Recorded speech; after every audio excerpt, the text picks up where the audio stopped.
y'all, Mrs. here, and today it is the good idea fairy hit me in the forehead day, and I wanted to share some research that I had done on our newest friend that we made on Tuesday. But before I go into that more, there are spoilers in relation to the season 12 lore. So if you have not finished this season 12, Defiance, if you haven't finished that lore and you don't want spoilers, this is not the video for you. But if you have finished the lore and would like to listen to some speculation slash research I did, this is in fact the place for you. Also, if you're new to the channel, hit that like and subscribe button, turn those notifications way on, and we are going to jump into this because oh my gosh, my brain has been like racked since Tuesday. Alright y'all, so on Tuesday we basically received confirmation that Duardo Silva is dead. He's probably been dead for a while, and I say that because if we look at Octane, while he might not be the brightest crayon in the bunch, I don't feel like he would not know what his father looks like. Like, yes, he gets bored and he does really crazy stunts and everything, but I feel like that's always been like an attention-seeking thing.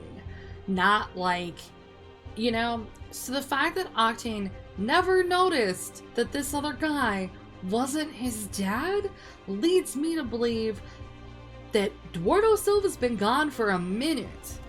Like, I'm thinking probably by the time, like, Octane was probably 2 or 3. Like, I don't think, just from what we've seen, I think Duardo's been gone for a minute. So, who is Torres Silva? Octane's grandpa. Super exciting. Octane's grandpa, who he has never actually met. I went researching and I dug into Pathfinder's Quest, reread that, and we don't really actually hear anything about him because he wasn't actually involved with Lillian Peck on the scientist side. He was, however, financial side with her. And who do we hear this from? Loba. Yes, you read that correctly. Y'all heard that correctly, y'all. Loba actually knows all about Octane's family, where he got his fortune from, which honestly makes sense because I'm sure that at some point Octane's family has probably been a target for her. They got money. They got so much money. They're swimming in it. They don't know what to do with it. But on page 133, I believe, we see this right here. Loba specifically calls out his grandfather invested wisely and his prodigy reap the rewards. Well, yeah, his grandpa invested wisely into Lillian Peck, was able to profit off of that, and then created self pharmaceuticals, where he then invents the stem. Now, I do want to point out really fast here as well, Octane says, never met the guy. Like, thanks dude, never met him, not bothered. Which makes me again believe that Torres has been pretending to be Duardo probably the majority, if not all, of Octane's life. Because how are you never going to meet your grandfather? With the way Tuesday's story, we kind of get the impression that Torres is really upset that Silva Pharmaceuticals was not able to save Duardo. So this kind of makes me think like he actually did care for his son enough to completely take over his spot, possibly, maybe, I don't know. I do genuinely think that there's more to this story here. Another interesting thing from Tuesday's story that I do also want to call out that I kind of found a little maybe wonky-ish, I don't know. So basically, Torres claims that the stems that he is using, he keeps in his cane. He thinks it's a better place than where Octane keeps his, which I'm gonna say canonically is probably in his butterfly knife, which is also his heirloom. It just makes sense to me. Anywho, so he's using them in his cane. We also get like the sound effect that he's probably taking or using one. Now, I am curious how often he has to stem and if that is really where he hides them.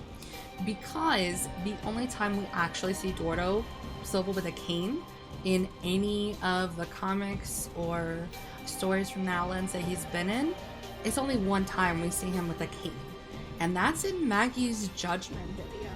That's the only time that I was able to find any, even in the trailer video where we see him below Olympus, there's no cane in sight.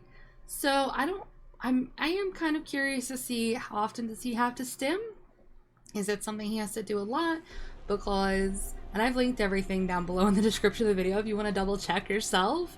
Call me out if I'm wrong. Let me know in the comments what you think, because I don't think that that the cane is all like, maybe he just doesn't have to take him as much, or maybe we just are so used to having Octane stim every 5 seconds when we're in a match.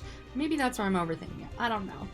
But yeah, y'all, that is like all the information that I could actually find out about Torres. I'm a little like, wow, okay, so they've given us a complete stranger, which to be fair, it's not new. He's not a playable character, so it's not like they're going to give us the world. But I'm very, very curious to see where his lore leads. But yeah, y'all, let me know down in the comments how long you think he's been pretending to be Duardo, because I think it's been a minute, and I am willing to bet that other people may or may not know this secret, and hopefully we will find out more about that this season, although knowing Apex, it's probably going to be a season or two. But yeah, y'all, thanks again for checking out the video. Don't forget, hit that like and subscribe button, turn those notifications way on, and I will see y'all next time. Go team!